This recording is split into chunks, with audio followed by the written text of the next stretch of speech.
Olá, bom demais ter você por aqui.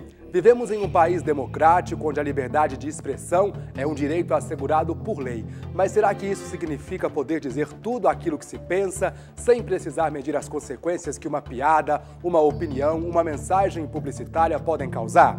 À primeira vista parece que não. Mas quem vai dizer o que está certo ou errado, sem correr o risco de ser injusto ou inibir o direito de jornalistas, publicitários, humoristas e você falar aquilo que pensa sem ser penalizado?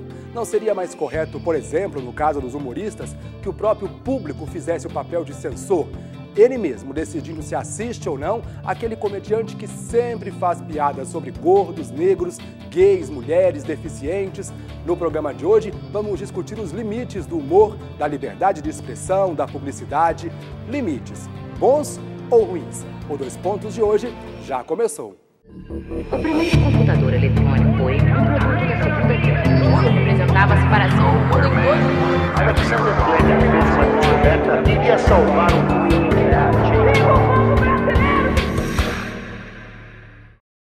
Nós convidamos Juarez Dias, professor do Departamento de Comunicação da UFMG, publicitário e dramaturgo. 2 pontos para ele.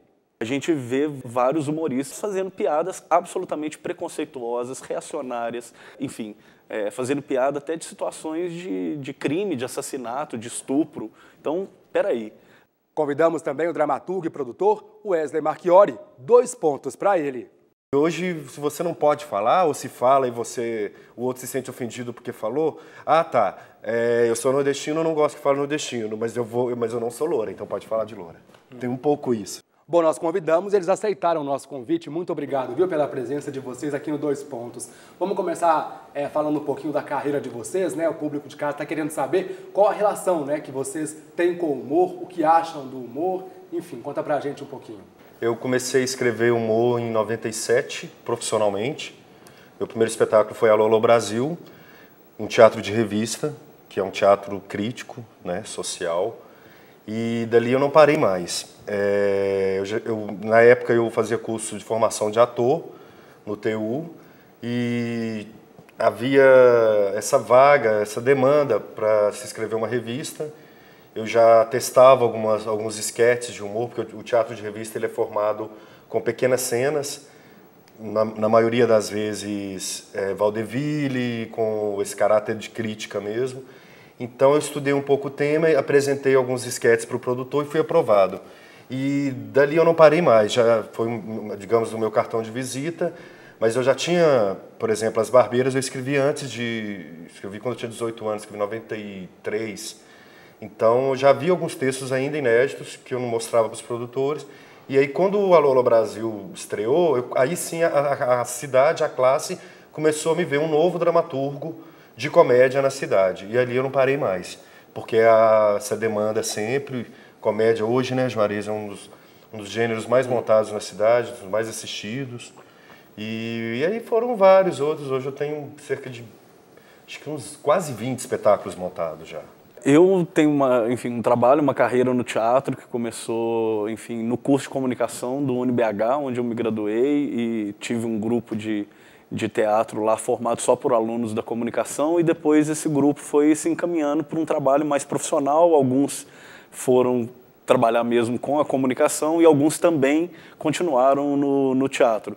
Eu não vou dizer que no meu trabalho teatral, enfim, que eu seja um escritor de comédias, como o Wesley, o Wesley é um dramaturgo reconhecido e conhecido pelo trabalho dele com as comédias, mas eu já escrevi, já adaptei alguns textos também para o teatro, e alguns muito ligados à comédia. Assim. Eu acho que, pensando no teatro contemporâneo, hoje essa fronteira não tem muito mais fronteira entre os gêneros, de alguma maneira. Claro que tem, como o trabalho do Wesley, ele escreve comédias, é uma coisa, mas no meu trabalho, até às vezes um trabalho que tem algum drama, enfim, que seja um drama, o humor ele aparece de alguma forma, que eu acho que quanto mais híbrido, Um espetáculo, para mim, para o meu trabalho, é o que mais define. Assim. Eu não trabalho exatamente com comédia, mas já dirigi, já escrevi espetáculos que têm um humor também que atravessa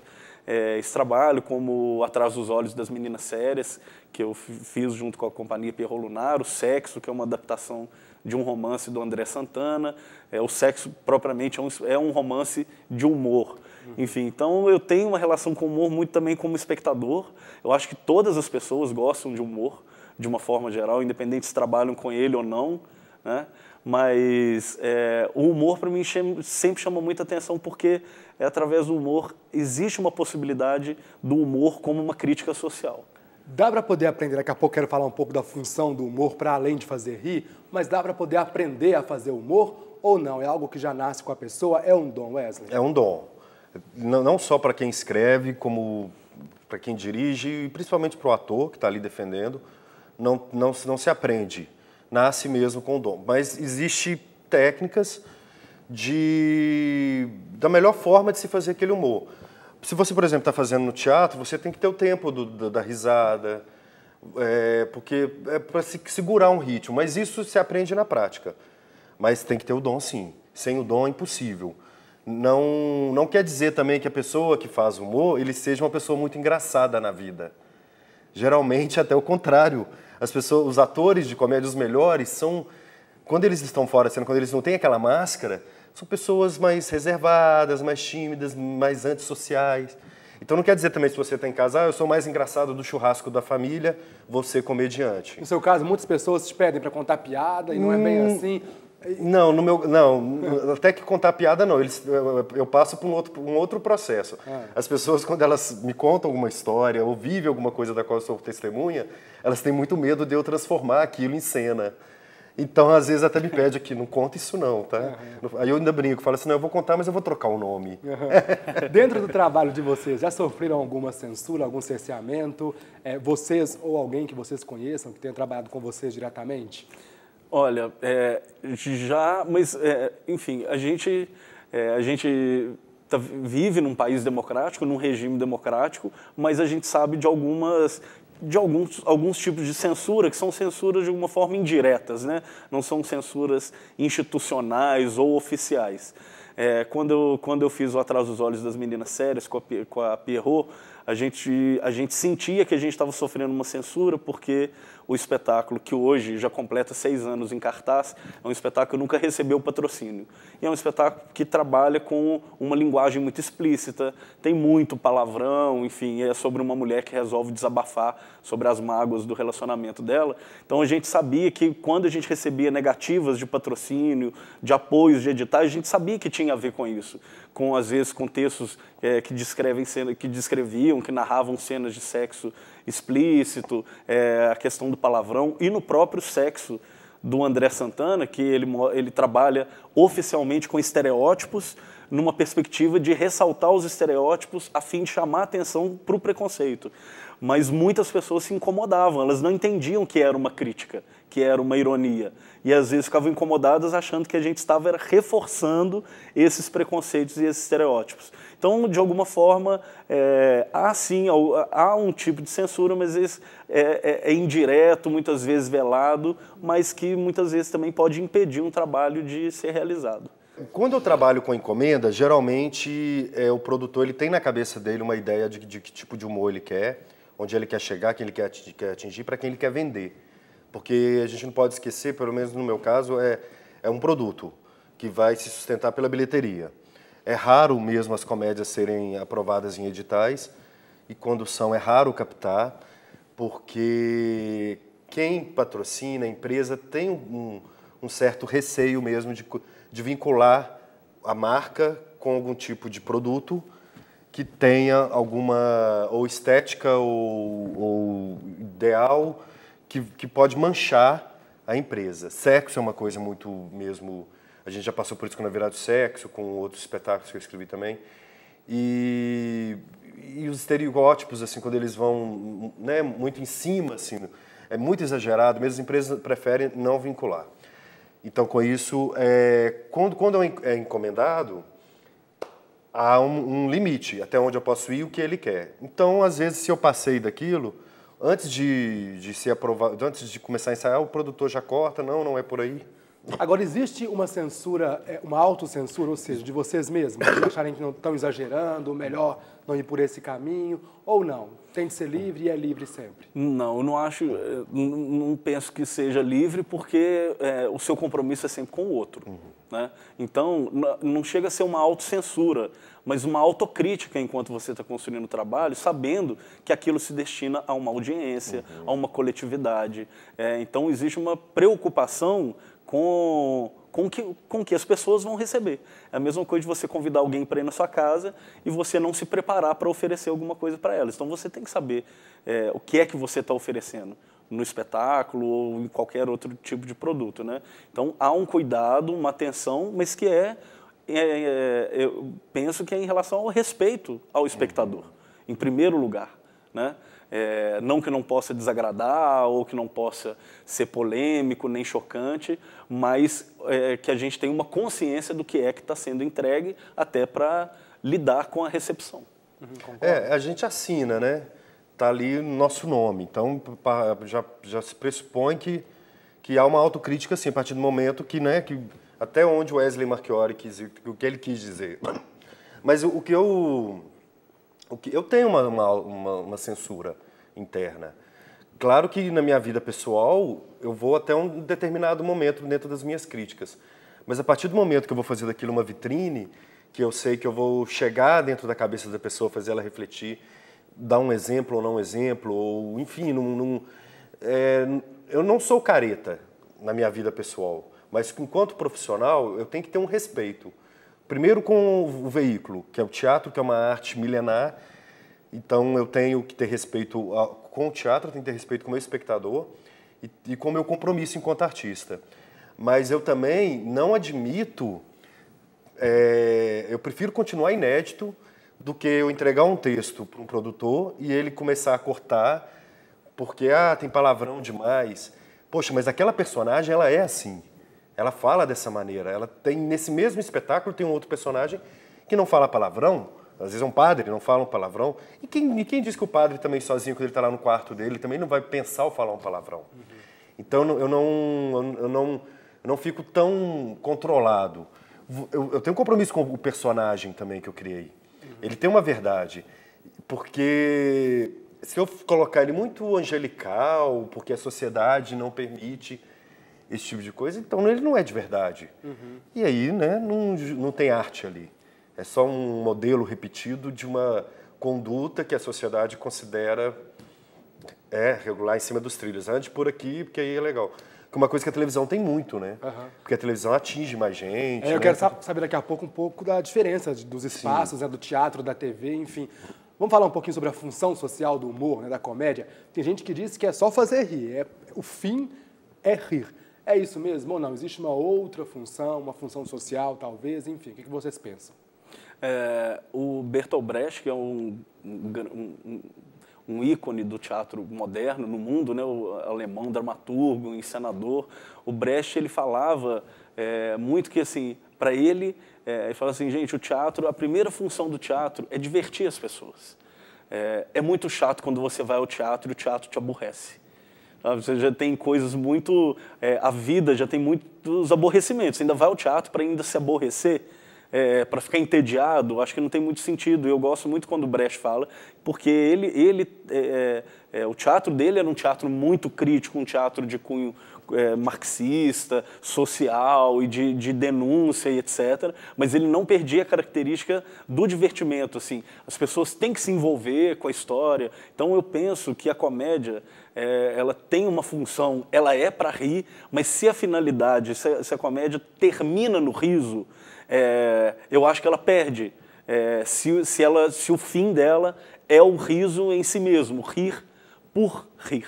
Né? Que é até difícil de falar, mas assim, o riso pelo riso, ele se esvazia. Então o espectador vai embora para casa e como se não tivesse acontecido nada ali, ele entrou e saiu da mesma maneira, riu, enfim, e daí? O que acontece? Né? Então, pensando que o teatro tem essa possibilidade de encontro presencial, das pessoas saem de casa para encontrar ao vivo com o ator, então, com os atores, teatro deve ser mais do que exclusivamente um entretenimento, né? Então, que o teatro pode ser um espaço de fórum, de debate, de reflexão, da gente compartilhar mais dúvidas que a gente tem sobre a vida do que certezas. Né? Então, acho que o humor ele é um mecanismo também que ele potencializa também a crítica social. Várias vezes o humor, né, ele foi utilizado como arma mesmo de protestos, de mudança, por exemplo, quando a gente vivia na ditadura, um dos focos dos censores era justamente a comédia, porque eles sabiam que ali tinha um poder muito grande de reflexão, de mudança interna, que poderia atrapalhar um mecanismo político de não faça isso, não pense isso. E o humor, ele é libertário. Então, a função social dele, para mim, maior de todas é essa, assim, é o deixar ir, deixar vazar, é o extrapolar um momento ou uma situação. E não tem como desvencilhar, por exemplo, o riso da crítica. Eu também costumo dizer que se o meu espectador, assim, ele foi para o teatro, pagou o ingresso, assistiu o espetáculo, aí ele foi embora, ou foi para uma pizzaria, e se ele não tiver pelo menos 10, 15 minutos de assunto sobre o que ele acabou de assistir, não valeu a pena. Dá vontade até de entregar o dinheiro da bilheteria para ele pagar a pizza, porque de repente a pizza vai ser mais interessante, né? É melhor consumir essa pizza do que consumir um teatro que não serviu para nada. Pelo que eu percebo, então, a opinião de vocês é um pouco divergente da maioria dos humoristas, dos comediantes, principalmente daqueles do stand-up, né? Queria saber, então, se, levando-se em conta isso, a gente tem vários tipos de humor. Vários. De estilo, de gênero. O stand-up faz muita crítica, assim. A gente acaba pensando igual, só muda o formato, né? Sem figurino, um pedestal, né? O ator ali. Mas a matéria-prima do stand-up é muito dia a dia. E claro que, né, por ser um elemento importado, porque não é nosso, né? Deu certo no Brasil porque o brasileiro por si só é debochado. Até o careta lá do sul, ele é debochado. E o nordestino, aquilo que a gente vê que são, né, maior... Acho que lá na maternidade eles já recebem uma injeção Fortaleza é um celeiro, humor, né, de humoristas. Daqui a pouco quero saber se dá pra gente fazer humor sem ser preconceituoso. Mas daqui a pouquinho, logo depois do intervalo, a gente já volta.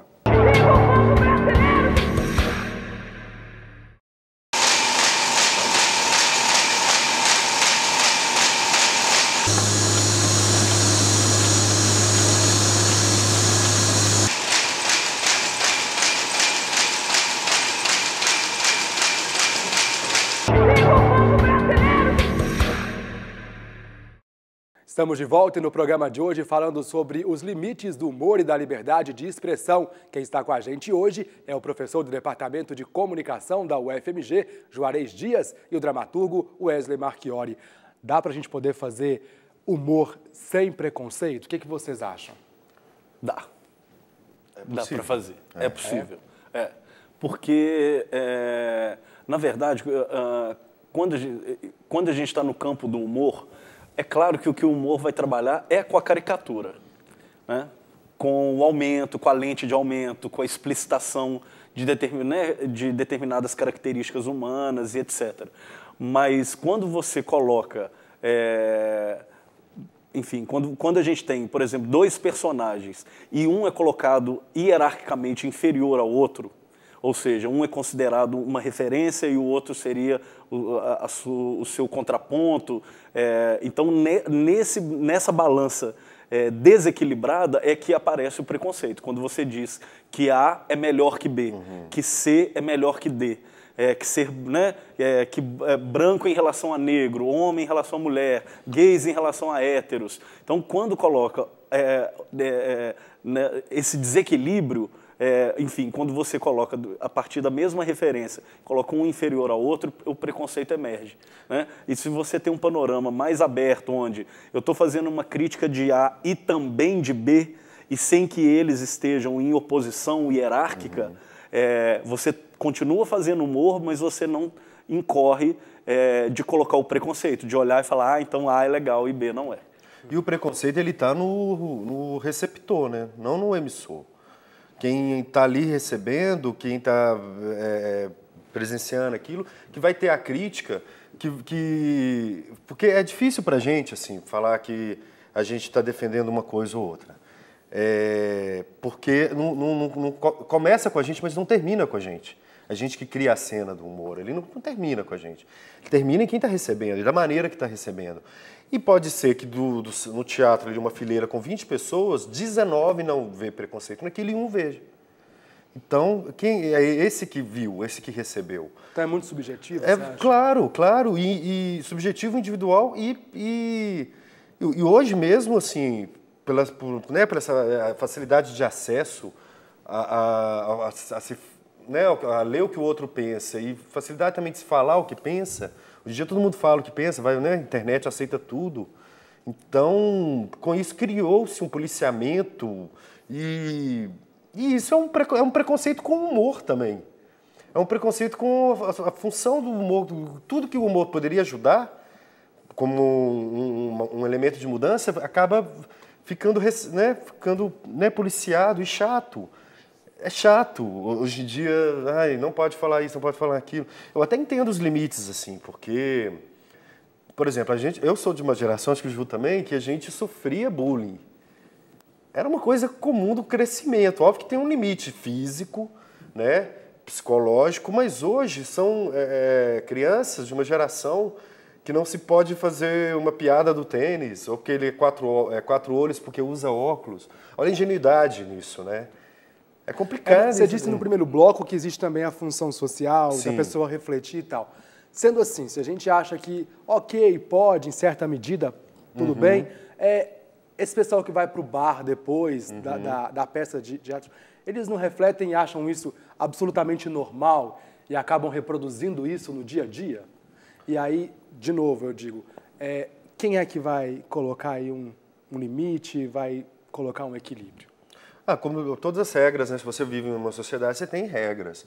Então, não estou querendo, por exemplo, né, a lei do racismo, tudo isso é muito bacana, a lei anti-homofobia, que é uma luta, né, da galera há muito tempo, não foi aprovada ainda, mas já existe sim uma certa censura. Acho que, né, se você vive em sociedade, você tem determinadas regras. Mas a gente tem que entender que aquilo ali é uma caricatura, como o Juarez disse. Não é realismo, não é de verdade. Claro que está se dizendo, né, coisas assim importantes, mas é um tal de, não fale disso, não fale de mim, não fale do nordestino, não fale do gay, não fale do negro, sabe? É complicado isso, assim. Tem o que você está dizendo, porque senão volta uma censura e fica, né? Como seria o Brecht hoje, com a internet? Aí, como que as pessoas, né, ali na rua, assistindo um espetáculo dele de rua, ali, ou no palco, recebendo aquilo, como, sabe? Ele só é gênio por isso, que ele tinha essa liberdade de falar. Ele sabia que ele estava, através do riso, mudando. E hoje, se você não pode falar, ou se fala e o outro se sente ofendido porque falou, eu sou nordestino, eu não gosto que fale nordestino, mas eu não sou loura, então pode falar de loura. Tem um pouco isso. Eu tenho alguma discordância com o que o Wesley falou, no sentido de que o preconceito também pode estar no emissor. Ele pode estar construído em quem está fazendo. Né? Talvez você tenha pensado isso porque você, né, para você, você tem essa preocupação. Mas a gente vê vários humoristas, por exemplo, como Rafinha Bastos, Danilo Gentili, por exemplo, na televisão, que são emissores nos seus stand-ups fazendo piadas absolutamente preconceituosas, reacionárias, enfim, fazendo piada até de situações de crime, de assassinato, de estupro. Então, peraí. Né? Mas eu concordo que o preconceito ele está nos dois polos. Ele é de quem emite, que você pode realmente construir uma situação onde você coloca dois personagens e estimula a rivalidade e coloca um depreciando o outro e por aí vai. Né? Agora, se isso está ali como um mecanismo para estimular uma reflexão, e isso vai ter que ser desdobrado no espetáculo, para o espectador saber que aquela situação ali, ela não está, ela é um meio para se discutir um preconceito. Ok, mas se não há discussão sobre o preconceito, ele está ali estimulando o preconceito. E muitas vezes é o receptor que às vezes a situação não está ali dada como preconceituosa, mas ele percebe um preconceito a partir da visão que ele tem daquela situação. Não há de se perguntar ao receptor, por exemplo, vamos usar aí o seu exemplo da fileira com 20 pessoas. Aquele que foi atingido, no que ele foi atingido, porque pode ser que a piada feita sobre o gordo o atingiu porque ele é gordo, os outros 19 não são gordos. E talvez, aí eu pergunto, os magros, eles têm o direito de falarem a respeito disso, se não os atinge? Tem um volume, né? Pode-se falar tudo, mas também você tem que ter um bom senso. Aquilo que eu te falei não é do autopoliciamento, assim, que eu tenho. Tem um limite, eu vivo numa sociedade. Não quero ser deselegante. Meu objetivo enquanto artista é provocar reflexão, divertir com reflexão, mas eu não quero ofender. Aí já é ofensa, aí já é chato. Mas isso não é só no humor. A ofensa nunca é legal. Pode-se falar do gordo, pode-se falar do magro, mas tem um volume que se fala. Você não pode passar daquele volume. Né? Eu lembro do Rafinha Bastos, você citou, quando ele fez, né, aquele comentário infeliz da Vanessa. Aquilo foi de muito mau gosto. Foi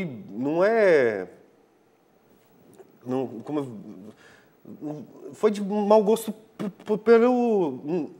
porque é uma mulher, porque é grávida, porque não é porque ela é famosa, sabe? É porque tem que ter um senso, não é tudo pela audiência, igual se prega hoje.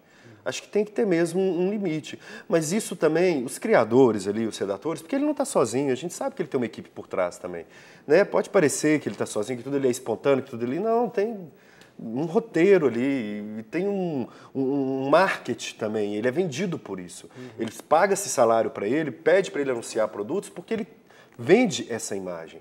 Mas ainda bem que não existe só Rafinhas Bastos, que tem coisas deles também que são, né, deles, do Gentili, que são muito legais, assim. Cristo da Onda e tal, mas eu ainda sou, por exemplo, eu cresci vendo Ari Toledo, que é um senhor que parece aquele tio que chega na festa da casa da gente e junto todo mundo conta piada e só falando 90% dessas piadas de palavrão, de mulher, sexista. E eu criança assistia isso no Silvio Santos e eu não achava aquilo pesado. Entendeu? Porque ele ia no volume. Parecia aquele tio, parecia uma pessoa próxima da gente. Porque se a gente também não ri, esse mundo vai ficar muito complicado. Então vamos falar um pouco do espaço e também do tempo. Primeiro do espaço, né? Você falou aí do Rafinha Bastos. Sim. Essa piada, se ele faz numa casa de show, talvez seja diferente dele fazer na TV. Então eu queria que você falasse um pouco sobre isso, dessa diferença.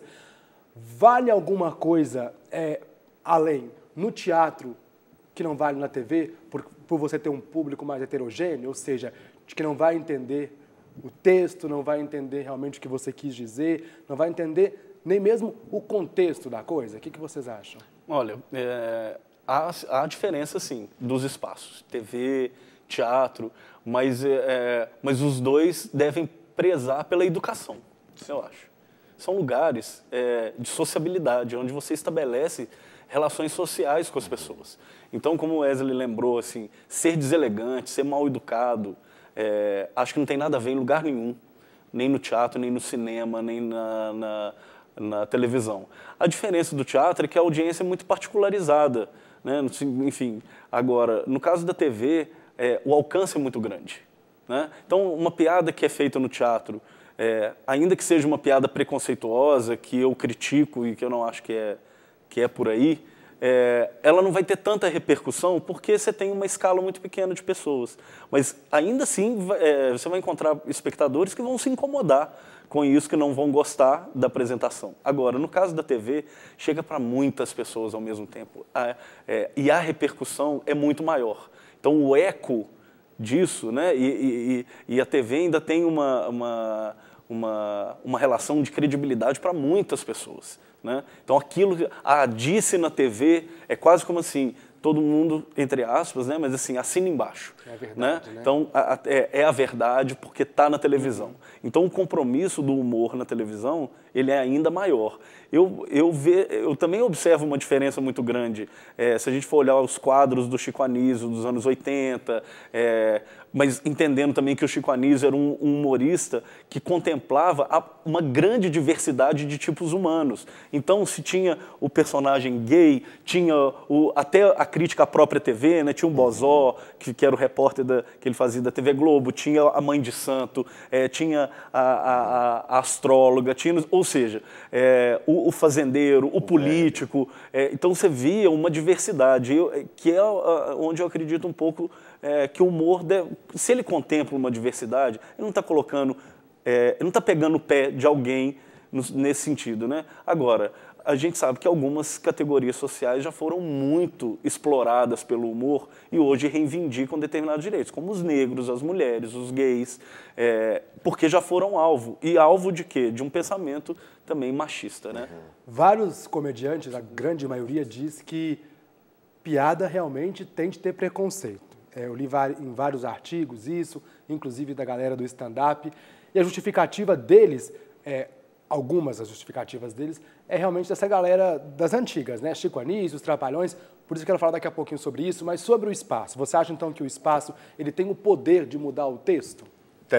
Tem sim. Como o Juarez disse, a abrangência da televisão, né, muito mais ampla e tem um compromisso com a audiência, tem que, né, vender o produto. A gente acha que o principal é aquele programa de humor, mas não é comercial ali, o horário, né? Numa TV privada. Mas o teatro, ele há um certo conforto, assim, para quem, né? Porque a pessoa está ali dentro de um espaço. Agora tem programas que, assim como na TV, tem vários tipos de humor, no teatro também, né? A gente toda a comédia do teatro é igual. Se pensa o gênero comédia, ele é muito amplo, ele é um leque muito grande. O teatro de rua é diferente do teatro de palco. A gente tem, né, elementos cênicos que a gente tem que se apegar para segurar a atenção do espectador. E o teatro do palco, o palco ali no italiano é diferente de um palco alternativo, que é diferente do palco do bar do stand-up. Por que se faz hoje stand-up, né, na empresa e no bar? Aí quando vai para o teatro eu vejo que as pessoas estão sóbrias, né? No bar as pessoas não estão sóbrias, então isso acaba ajudando também essa catarse do humor, porque é necessário catarse mesmo. A gente costuma dizer que o humor é contagiante. Eu já assisti espetáculo que nem era tão engraçado assim, mas pelo fato de ter 400 pessoas assistindo, você acaba rindo também. Você é levado por aquilo ali. E não adianta, também como se um espetáculo pode ser muito engraçado, mas se é uma plateia, que a gente chama de plateia difícil, aquela plateia... a plateia hoje está difícil, não tem humor, não ri e tal. Agora em casa, como que as pessoas vão recebendo? Então eles têm um Ibope comum, né? E as redes sociais, né? Como é que está o Twitter, eles ficam, né, medindo isso, eles pedem durante os programas de humor, retuita aí a hashtag. Então a diferença sim pelo que se propõe, né? Agora, esses stand-ups que têm feito bastante sucesso nos últimos anos, muitos deles, a grande maioria, se alimentam, então, de piadas ofensivas, preconceituosas. Queria saber por que, mesmo assim, eles fazem tanto sucesso? É o humor depreciativo que realmente dá dinheiro? Não acredito que seja por isso. Não acho que dá mais dinheiro, assim. A gente está aqui com um dramaturgo bem-sucedido, que eu conheço o trabalho e não vejo que chega nesse nível, né, de depreciação. Então, acho que não é por aí. Mas por que é uma febre? Olha, porque... Encontrou o espaço, né? Encontrou um espaço, a gente pode chamar mas de encontra... novo, por isso também faz sucesso? Não sei, eu acho que encontra repercussão sim, sabe? Assim como eu poderia chamar esse humorista preconceituoso de babaca, existe público babaca, que vai se reconhecer ali. Nós vimos aí recentemente o acidente que matou o Eduardo Campos, e imediatamente a internet choveu de piadas. Então, e quem estão fazendo essas piadas? Não são nem os humoristas, não são os humoristas, são os próprios internautas fazendo deboche, escárnio de um acontecimento absolutamente sério. Enfim, então, esse humor depreciativo, ele encontra eco, sim. Tem muita gente reacionária, babaca, que se espelha no outro, e são pessoas que se reconhecem como preconceituosas e passam isso adiante. O público virou redator, né? Hoje com a internet, né? Então, antes existiam os redatores que escreviam ali para o público. Hoje os redatores até se alimentam um pouco. Porque eu tenho um amigo que é ator, que eu falo com ele, você tem que fazer stand-up porque as suas frases de efeito são muito boas, e carregadas de crítica, e às vezes passa pelo preconceito, ele faz trocadilhos, ele brinca com a palavra, que é o Edu Costa, é um cara sensacional. Se você seguir o Face dele, você não fica sem rir, entendeu? E ele não faz o stand-up. Enquanto artista, ele fala, eu não consigo ficar em pé com o microfone e repetindo isso. Então isso reverbera na página dele. Mas ele não vive disso. E se vivesse, ganharia muito dinheiro. E ele, quando vai assistir stand-up, vira e mexe, encontra frases originais que ele criou na boca daquela pessoa. Então, o stand-up, ele encontrou sim, hoje, é um fenômeno americano, durante muito tempo. Mas a gente não pode esquecer que o Jô Soares já fazia stand-up há muito tempo. O Chico Anísio também. Né? O Agildo Ribeiro, o Miele, shows e shows famosos, de contar piada e cantar uma música, um piano. E com o mesmo teor ofensivo do que os de hoje? O tempo muda, né? Existe um dinamismo em tudo, né? Olha, eu acho, essas figuras que são emblemáticas, eu acho, no humor brasileiro, Chico Anísio, Jô Soares, são pessoas refinadas, são pessoas inteligentes, são pessoas que sabem da importância do trabalho de humor que eles estão fazendo. Todos os quadros, pelo menos como regra, que eu já vi, do Jô Soares, quando tinha o quadro na TV Globo, o Chico Anísio, os quadros são carregados de crítica o tempo inteiro, né? Agora, é engraçado que hoje esses quadros, se eles fossem inéditos, no sentido de se eles fossem produzidos, eles não seriam veiculados. Tem um quadro do Chico Anísio, que é do Tintones, que é uma crítica ao pastor, enfim, um pastor super preconceituoso. Tem uma cena absolutamente reacionária, onde o pastor pede às assistentes, fala, tragam a criança negra, olhem aqui, aí ele chama, pega a câmera, olha, então vejam que eu não tenho preconceito, estou passando a mão, aí ele passa a mão na cabeça da criança negra, e do lado tem um ajudante com uma bacia, um sabonete, ele lava a mão. No mesmo quadro. Então, o Chico Anísio, ele não está ali ressaltando um preconceito. Ele está mostrando que existe. Ele está mostrando, sabe, que existe. Então, a coisa é explícita, a crítica é explícita a um personagem, né, que se diz que está dizendo que não é preconceituoso e está mostrando tanto que ele é preconceituoso. Para fugir dessas ofensas, então, seria o caso de fazer críticas, ou então de rir de si mesmo, de rir de situações e não de pessoas específicas? É isso que eu estou entendendo? Rir do geral, né? Porque existe preconceito, sim. Né? Só que hoje é crime, ainda bem que é crime, entendeu? Mas quando o humor é usado dessa forma, no exemplo que ele citou, aí teve sua função, aí valeu a pena, independente se você riu ou não. Agora, o que está acontecendo é que realmente as pessoas estão perdendo um pouco do bom senso, alguns exageram. Mas nós temos também, porque às vezes fica parecendo que stand-up sempre é preconceituoso, e não é. Sim, isso é importante. Eu tenho colegas, eu assisto, eu sou amigo e acompanho o Rafael Mazzi, citando aqui Belo Horizonte. O stand-up dele é muito bom. E não tem isso aqui de preconceito. É um cara que o Tiago Comédia, Cristiano Junqueira, Paloma Santos, sensacional. Ela faz uma Dilma, né? Que aí vem até... Porque até dentro do stand-up existem várias árvores, assim. Cada uma que aponta para um lado. Porque eles costumam dizer também que, assim, eles têm isso como regra. Stand-up é a cara limpa. Uma blusa com o nome do grupo, um microfone, uma roupa neutra e ele está ali. E aí vem a Paloma e faz a Dilma, que óbvio que é uma crítica à nossa presidente. Qual presidente que não foi, né, virado uma caricatura? Itamar, Lula, Fernando Henrique, Sarney, gente. Olha o tanto que o Sarney alimentou os humoristas. Agora, porque aí é para uma pessoa específica, é o Sarney. Todo mundo ria e achava legal. Mas era para uma pessoa específica, com toda uma crítica, com toda uma verdade sendo dita, ressaltando ali problemas sociais que o governo deles traziam, E era para uma pessoa específica. E várias vezes essas piadas são em cima do índice de escolaridade do Lula, do fato do Sarney, regionalização, da truculência da nossa presidente, sabe? Esse tipo de coisa, assim, que é para uma pessoa específica. Seria o caso de valer, tudo bem, pode bater num poderoso, num presidente, é isso? Porque, ok, ele tem o poder. É o que acontece, né? Mas aí que a gente... E aí vale tudo? Olha, a comédia como crítica social, ela está na gênese do teatro.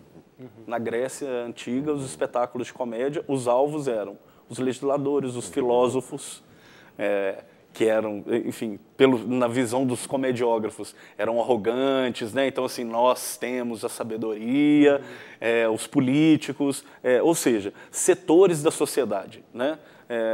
Então, isso está na gênese da comédia, da gente rir da gente mesmo. Mas quando particulariza, seja por gênero, por raça, por segmento social, enfim, ou por sexo ou orientação sexual, você está particularizando muito, né? Sendo que eu imagino que a crítica, quando ela é poderosa, é quando ela universaliza.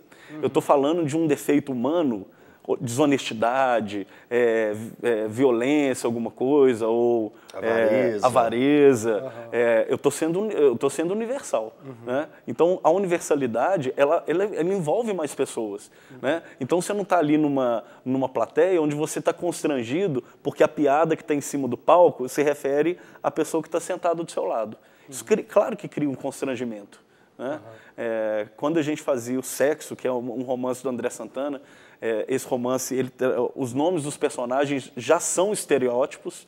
A gorda com cheiro de perfume Avon, a secretária loura bronzeada pelo sol, o negro que fedia, o negro que não fedia. Então, quando a gente fazia o espetáculo, a gente via que as pessoas... enfim, tinha as pessoas que não entendiam que era uma crítica, achavam que a gente estava reforçando o preconceito, mas as que entendiam, elas iam rindo, e o riso ele ia um pouco se diluindo, porque era constrangedor, era um riso que levava a um constrangimento. E esse constrangimento é que levava à reflexão. Fala assim, a coisa mais engraçada é ver a personagem da gorda correndo. Tinha uma cena que ela corria, e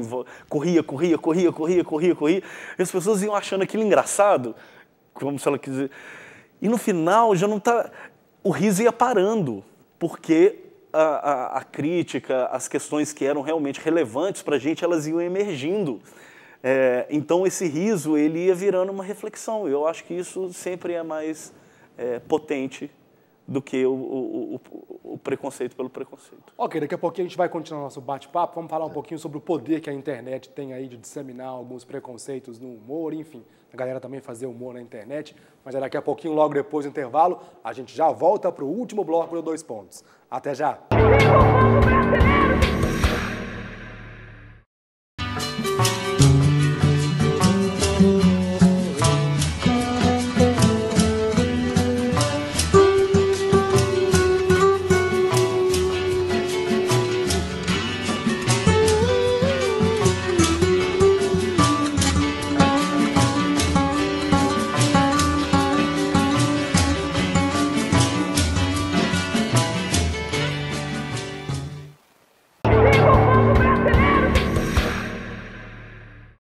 O 2 Pontos está de volta hoje falando sobre os limites do humor e da liberdade de expressão.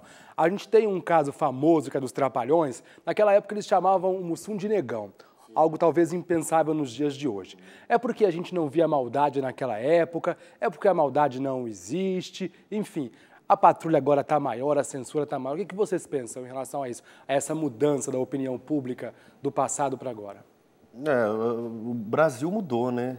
Tem mais gente estudando. O senso crítico, uma das coisas que eu acho que aumentar o nível de educação traz é isso mesmo. As pessoas pensam mais, né? Criticam mais. Mas os Trapalhões era um programa considerado infantil. Né? Eu me lembro que eles eram ídolo da garotada. Eles lançavam filmes em julho e dezembro para as crianças. Mas o maior fã dos Trapalhões da minha casa era meu pai. Mas aí por isso eu cresci vendo. E não tinha, né? Era o negro, a criança, e eles faziam vários quadros de Betânia, e aquilo era divertidíssimo, engraçado, que hoje, né, qualquer outro artista que fizesse hoje não ficaria bom, né, dentro daquele padrão de qualidade, daquele deboche, aquele batom mal passado do Didi. E então as coisas eram mais inocentes, as pessoas tinham menos senso crítico e outra coisa. Entendia que o Didi, que era o Didi, que era o Mussum, que era o Zacarias, que era o Dedé, sabe? Ficava muito claro ali que eles estavam fazendo o objetivo da gente rir e que, né, era carinhoso né, falar da cor do Mussum. Outro caso, por exemplo, do Chaves. Muita gente diz que é um humor inocente, Sim. né? Porque não se utiliza de mulheres peladas, enfim. Mas, por outro lado, tem, por exemplo, o Chaves chamando o Nhonho de gordo, né? Eles brigam violentamente. Isso. De certa forma, o que acontece aí? As pessoas são incapazes de perceber esse tipo de coisa em determinados programas? Olha, eu fico pensando nessa... Até na cartilha que o governo federal lançou uns anos atrás, acho que no governo Lula, a cartilha do politicamente correto, aquilo me desagrada profundamente. Eu acho que troca 6 por meia dúzia. O problema não é de palavra. Trocar negro por afrodescendente eu acho uma coisa absolutamente ridícula. Eu acho. Ridículo. Favela por comunidade. Favela por comunidade, enfim. Porque a palavra, enfim, porque a palavra já carrega o preconceito. Não, você pode ser preconceituoso chamando alguém de afrodescendente. Sabe? Você pode desqualificar uma pessoa que é de outra raça usando a terminologia politicamente correta. O que deveria ser discutido é exatamente essas relações de preconceito e não se uma palavra tá adequada e a outra está inadequada. Eu acho que o politicamente correto, ele reforça o preconceito. Eu penso que sim. Porque você não está ali discutindo, olha, as pessoas são iguais, independente de raça, de gênero, de sexo, nós somos humanos, isso é uma coisa. Porque não tem problema nenhum, eu tenho amigos negros que gostam de ser chamados de negão. Ô negão, não se ofendem, porque eu não estou dizendo seu negro, blá, blá, blá, blá, né? E já vem carregando de adjetivos pejorativos. Ô nego, vem cá. Não, aí cria também constrangimentos de você não poder ser espontâneo. Né? Eu lembro que no Sexo, a personagem, a gorda com cheiro de perfume Avon, eu tenho algumas primas que são gordas mesmo. E eu falei, o dia que eu vi elas na plateia, eu falei, aí vai dar problema. Problema nada, elas adoraram a personagem, se identificaram, morreram de rir, riram delas mesmas, não se sentiram em momento nenhum ofendidas, entenderam que crítica que a gente estava fazendo ali, sabe? Então, ela às vezes fala, a gente é gorda. Ou seja, então o problema está na nomenclatura ou está na maneira como você se refere a uma pessoa? O Chaves, 30 anos, né, de sucesso. E se você for analisar aqueles personagens infantis Chiquinho, o bullying que acontece ali, um com o outro, é muito violento, de certa forma, e a gente adora, né? Não tem nenhuma intenção de agora você vai para a escola e vai fazer a mesma coisa, ou então você vai fazer a mesma coisa com seu vizinho. Né? A criança está crítica também, né? É outra geração, né? Tudo muda mesmo, assim. Eu lembro quando a gente era criança, né, Juarez? A gente tinha 2 programas infantis, ou 3 no máximo. Hoje em dia são 30 canais infantis. Né? Então, aumentou nos canais, na TV paga principalmente, mas também na internet. Se aumentou o número de stand-ups, enfim, de seriados na internet, a gente pode dizer também que a internet fez aumentar essa patrulha, ou seja, é alguém que diz para outra pessoa, enfim, aí começa aquela coisa de cercear demais a liberdade das pessoas e sempre achar um erro, achar algo equivocado, ofensivo. O que vocês pensam? Qual que é a relação aí que vocês avaliam do humor na internet e com a internet? A internet, quando as pessoas falam, a internet é terra de ninguém. Né? Mas a gente sabe que quando a gente está numa rede social, a gente não está sozinho. Tudo que a gente posta, aquilo tem alguém lendo do outro lado. Né? Então, não acho que na internet vale tudo.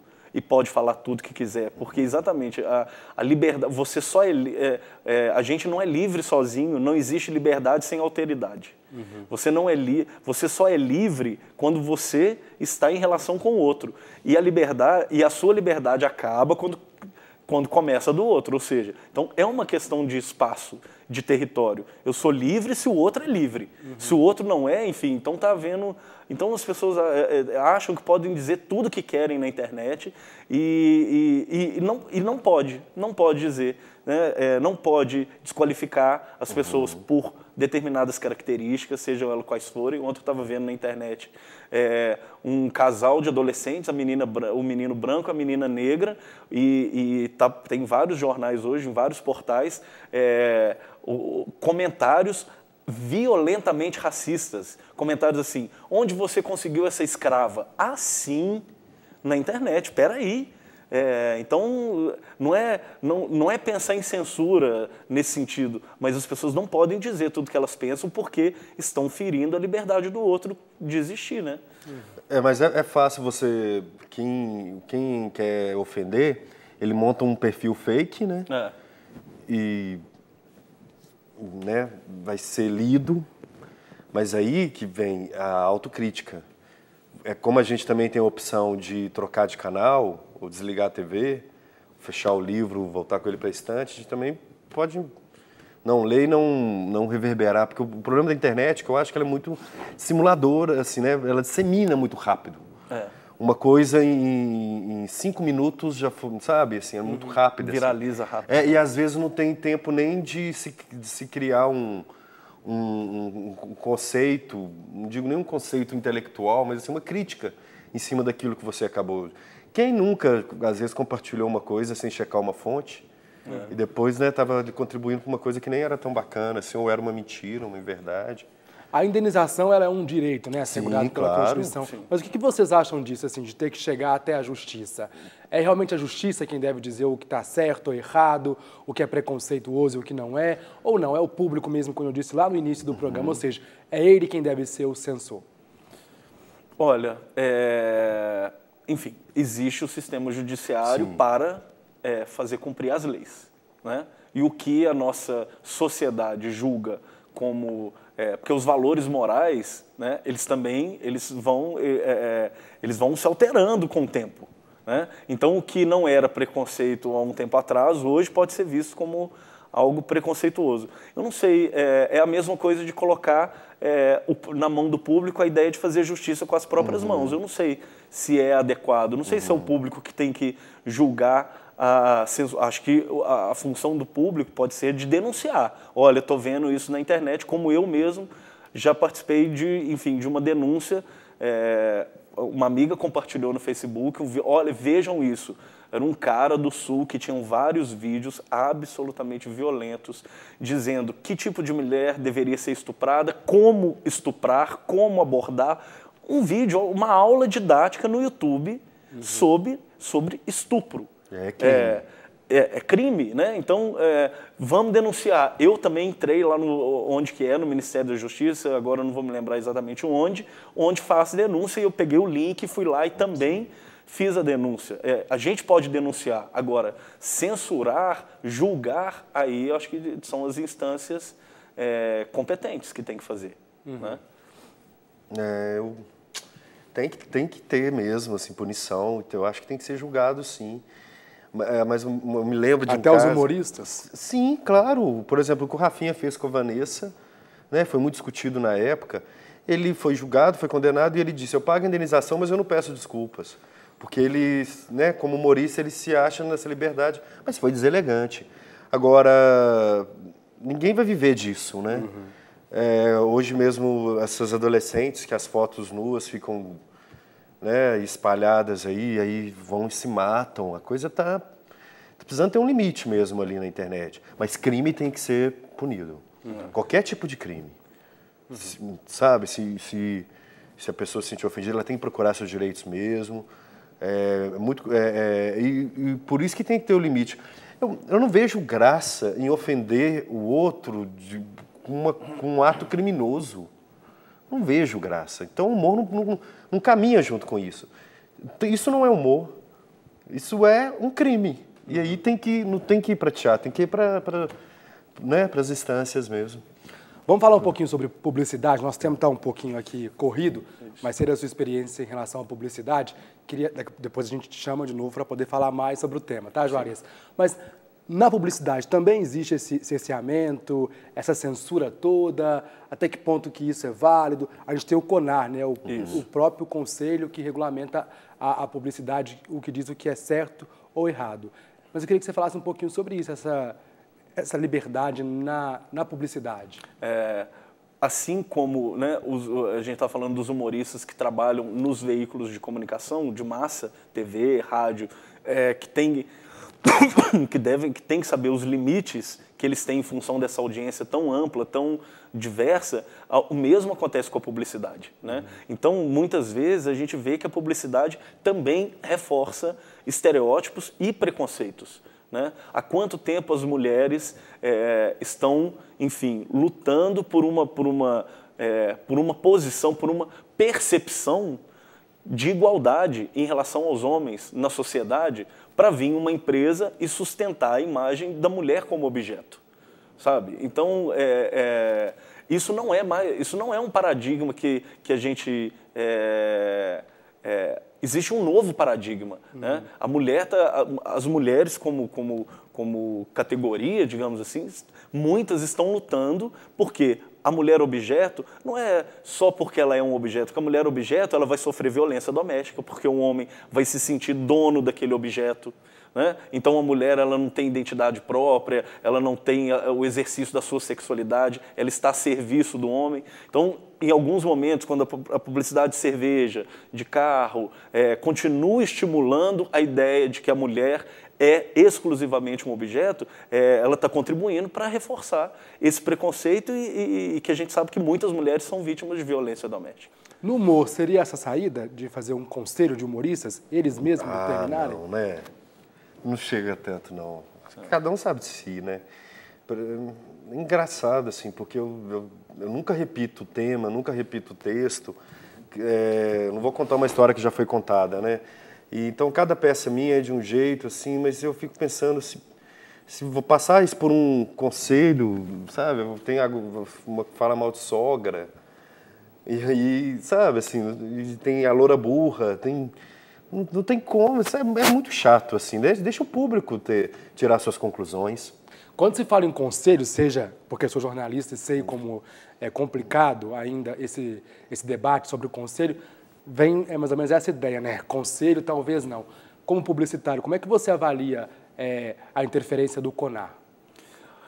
Olha, eu acho que o CONAR é uma instituição importante para pensar a publicidade. Eu acho para não exatamente censurar, mas acompanhar a atividade publicitária e ver, enfim, que valores, porque quando você está vendendo você não está vendendo só um produto, você está vendendo valores, né? E normalmente a publicidade ela não é técnica. Este produto é bom por X, Y e Z razões que ele vai te oferecer. Normalmente o produto está associado a uma série de valores, né?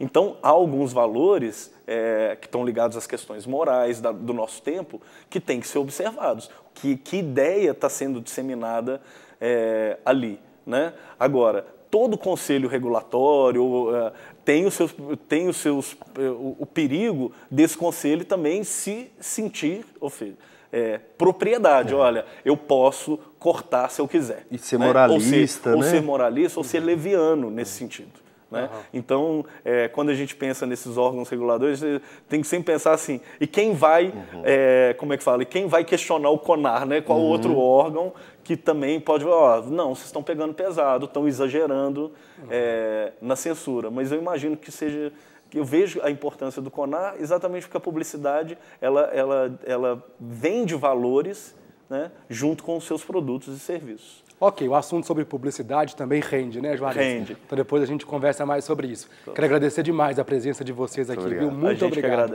Agradeço bastante também. Muito Grande obrigado. abraço. O programa de hoje termina aqui. Entre em contato com a gente pelo e-mail tvufmg@ufmg.br. Um grande abraço a todos e a todas e até a próxima.